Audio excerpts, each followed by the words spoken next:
7th April 2024 আমাদের পেহেল 3 মাস হয়ে 4 দিন হয়ে 3 মাস কমপ্লিট করে 4 দিন হয়ে গেছে।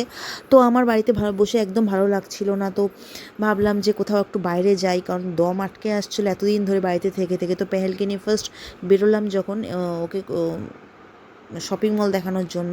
এর আগেও পেহেল বেরিয়েছে, কিন্তু শপিং মলে ফার্স্ট আসলাম, তো এই জন্যই আজকে ভিডিওটা করছি।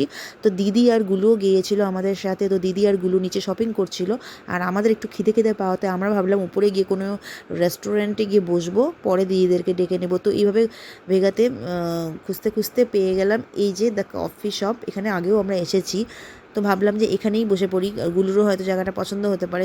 আর এখানে না আমি দেখেছিলাম যে ইভিনিংয়ে এখানে খুব সুন্দর অর্কেস্ট্রাও হয়, গানও হয়। আজকে জানি না হবে কি না। তো আমরা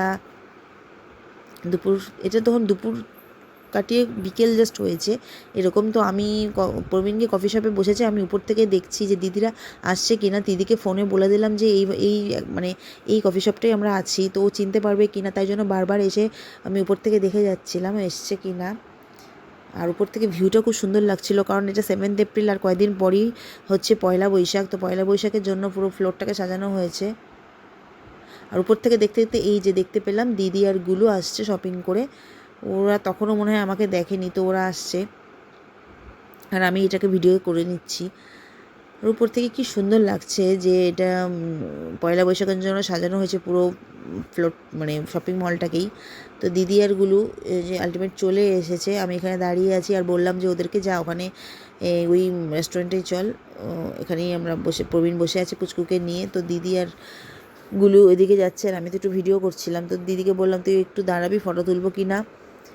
তো দিদি বুঝতে পারছিল না, গুলোও বুঝতে পারছিল না ফটো তুলবে না ঢুকে যাবে। তো আমি বললাম থাক, ফটো তো পরে তোলা যাবে, তো এখন ঢুকে গিয়ে টেবিলে বসে খেয়ে নিই। তো এই যে ওরা ঢুকছে, এই যে গুলু আর দিদি ঢুকছে। রেস্টুরেন্টের একদম এন্ডের দিকে আমরা বসেছিলাম, কারণ ফুললি মানে কমপ্লিটলি এটা মানে একদম ভর্তি ছিল রেস্টুরেন্ট। এটা সবসময়ই রেস্টুরেন্টে ভর্তি থাকে, মানে ক্যাফেটা আর কি। আর এই যে এখানে যে বিভিন্ন ফটো টটো দেওয়া আছে, আর এই পাশেই স্টেজ, এখানে অর্কেস্ট্রা হয়। তো এই মোমেন্টে হচ্ছিল না, তো দিদি এখানে চুপচাপ বসে বসে দেখে যাচ্ছে। গুলু প্রচণ্ড কনফিউজ, কী অর্ডার করবে তাই নিয়ে। আর এই যে আরেকজন পেহেল, ইনার খিদে পেয়ে গেছে, এনাকে দুধ খাওয়ানো হচ্ছে। ওর পেহেলের পেট ভরা থাকলেই শান্তি। আর গুলু এখনও কিন্তু ডিসিশন নিতে পারছে না কী খাবে। আর এই যে গুলুর কোলে চলে গেছে পেহেল, আর আমাদের মোটামুটি অর্ডার করা খাওয়াটা হয়েই গেছে।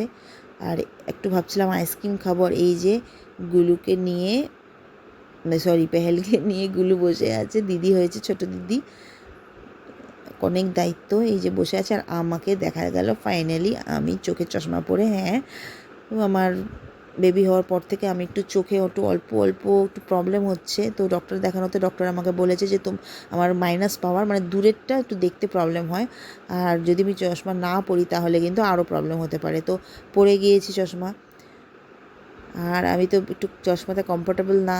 তারপরে ওই যে ফটো তুলছি, প্রবীণের সঙ্গে পোজ দিচ্ছি, ফার্স্ট চশমা পরে পোজ দিচ্ছি, কেমন যে লাগছে।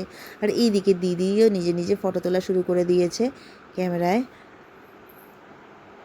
তো আজকে সেরকম না, খুব স্ন্যাক্স ট্যাক্স খেয়ে একটু ঘোরাঘুরি করে আমাদের কমপ্লিট হলো আজকের দিন। মেনলি শপিংটা করেছে গুলু আর দিদি মিলে, আমি সেরকম কিছুই করিনি। এখন কি করব, সামনে অন্নপ্রাশন, তখন দেখা যাবে, তাই কিছু করিনি। আমার মেনলি ঘুরতে যাওয়াটা আর একটু মাইন্ড ফ্রেশ করাটাই মেইন ব্যাপার ছিল।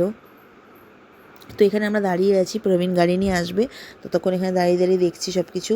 আমি গুলুকেও বললাম তুই জাম্পিং করবি কি না, না ও এত ভয় পায়, ও জাম্পিং করবে না। তো এখানে দাঁড়িয়ে থাকতে থাকতে দেখতে পাচ্ছি যে হ্যাঁ এই যে গাড়ি চলে এসেছে প্রবীণের। এখন আমরা বাড়ি যাওয়ার পালা। আজকের দিনটা সত্যিকার ইভিনিংটা সত্যিই খুব ভালো গেল, হঠাৎ করে প্ল্যানিং। এনিওয়েজ বন্ধুরা সাথে থেকে